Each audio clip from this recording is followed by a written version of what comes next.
Bonsoir, la Côte d'Opale bouge ce soir dans notre journal. Sous la pluie, dans le vent, concours d'attelage à Berck. Il fallait être fort. Compétition à Cannes, avec un film tourné en partie chez nous. La tête haute, les Boulonnais. Et vous le voyez ici, épreuve de vitesse et d'endurance aux 24 heures de Saint-Jean. Mécanique et nerfs mis à rude épreuve. Cérémonie très protocolaire pour ces 24 heures de Saint-Jean. 24 équipes en compétition, du charme, du stress et présence pour la première fois de 2 équipes tchèques. Les technologies de pointe n'ont plus de frontières, s'ouvrir pour grandir encore.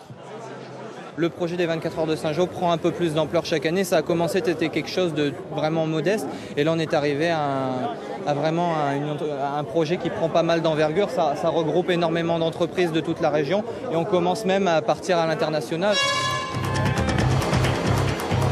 Départ bien sûr, style 24 heures du Mans. Et la ronde infernale. Dans les stands, faire face à l'adversité. Un problème au niveau de la réception à cause d'une carte d'acquisition du Fab Lab.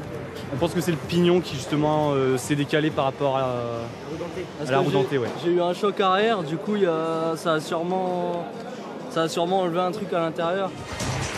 Pour ce lycée technique, un projet pédagogique hors du commun, qui se relance chaque année depuis 13 ans. La technologie des moteurs, des contrôleurs de moteurs, arrivent les piles à combustible, enfin les voitures, ça devient un laboratoire vivant toute l'année.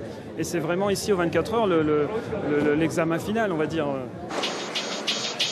Vitesse et endurance, 24 heures à tenir. Éviter la panne, l'accident, la crise de nerfs.